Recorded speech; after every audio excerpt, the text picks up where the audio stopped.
আমার নাম হালিমা আক্তার। আমি সোনারগাঁও নারায়ণগঞ্জ থেকে এসেছি। আজকে আমার আইসিটি থেকে ভাইবা ছিল। আমাকে ধরা হয়েছে মূলত আমরা বাসায় কী ধরনের কম্পিউটার ইউজ করি সেটা সম্পর্কে জিজ্ঞেস করা হয়েছে। আর আমি যেহেতু এখন একটা শিক্ষা প্রতিষ্ঠানে আছি, সেই সুবাদে জিজ্ঞেস করেছে যে তাহলে আপনার শিক্ষার্থীরা ইন্টারনেট থেকে কিভাবে উপকৃত হতে পারে, সেটা আমি বুঝিয়ে বললাম। তারপর ওই ন্যান্ড গেট সম্পর্কে কিছু জিজ্ঞেস করেছে, এতটুকুই। আমার নাম মোহাম্মদ সিফাতুদ্দিন, আমি চাঁপাইনবাবগঞ্জ জেলা থেকে এসেছি। আজকে আইসিটির ভাইবা ছিল।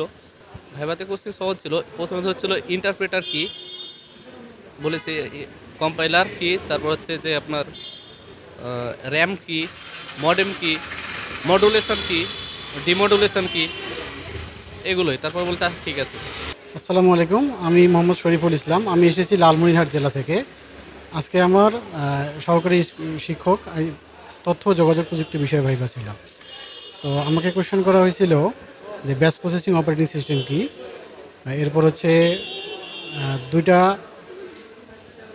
ব্যাচ প্রসেসিং অপারেটিং সিস্টেমের বৈশিষ্ট্য, এরপর হচ্ছে ন্যান্ড এবং নর গেটের চিত্র কীরকম, এরপর হচ্ছে ন্যান্ড গেট দিয়ে অর গেট তৈরি করতে বলছে, এরপর হচ্ছে অপারেটিং সিস্টেম কি, এরপর হচ্ছে প্রোগ্রামিং সি থেকে প্রশ্ন করছে যে হেডার ফাইল কি, এবং হেডার ফাইলের একটা স্ট্রাকচার, স্ক্যানএফের একটা স্ট্রাকচার শুধু শুনতে চাইছিল। এই ছিল আমার আজকের ভাইবা। আমার নাম অনামিকা দাস। আমি নারায়ণগঞ্জ থেকে এসেছি। আজকে সহকারী শিক্ষক নিয়োগ আইসিটির পরীক্ষা ছিল। আমাকে নর্মালি প্রশ্ন করা হয়েছে যে আমরা যখন কম্পিউটার কিনতে যাই তখন কম্পিউটার কী কী জিনিস দেখে কিনতে হয়, কম্পিউটার বাস কী, ব্যান্ডউইথ কী, আর হচ্ছে আমাকে একটা অ্যালগোরিদম দিয়েছিল। সেই অ্যালগোরিদমটা হচ্ছে মানে একটা ত্রিভুজের উচ্চতার ভূমি দেওয়া আছে, সেটা অ্যালগোরিদম নির্ণয় করতে। মোটামুটি ভাইবা বোর্ড খুব ফ্র্যাঙ্কলি ছিল, আর বেশিক্ষণ সময় রাখিনি, মোটামুটি 3-4 মিনিট করে সময় দিয়ে শেষ করে ফেলছে। মোটামুটি সবাই খুব ভালো ছিল, টিচাররা খুব ভালো ছিল। আমি মোহাম্মদ মাহবুব আলম, আমি কুড়িগ্রাম থেকে এসেছি। আমি আইসিটি বিষয়ে ভাইবা দিতে এসেছি। তো আমাকে ভাইবা বোর্ডে স্যার কয়েকটা কোশ্চিন করছিলেন, মূলত ম্যাডাম ছিলেন উনি। ম্যাডাম আমাকে ওয়েব ডিজাইন থেকে কোশ্চিন করছেন। প্রথমে উনি জিজ্ঞেস করলেন যে এইচটিএমএলের নাম শুনেছেন? আমি বললাম জি শুনেছি। তো বললো যে দুটি পেজ লিঙ্ক দেওয়ার জন্য, দুটি পেজকে একটা পেজ থেকে আরেকটা পেজে যাওয়ার জন্য কি ব্যবহার করতে হয়? বললাম যে লিঙ্ক করতে হবে। তো উনি বললো যে লিঙ্ক করার জন্য কোন ট্যাগ ব্যবহার করতে হবে?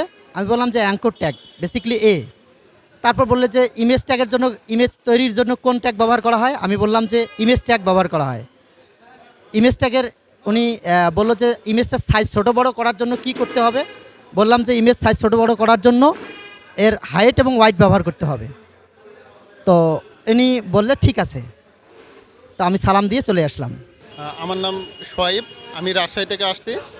আমি আইসিটি কম্পিউটার শিক্ষক, আইসিটিতে দিছি ভাইবার। আমার প্রশ্ন ছিল ভাইবার বিসিডি কোড কি, ইউনিকোড কি, অ্যান্ড অ্যাসকি কোড কি, এটাই।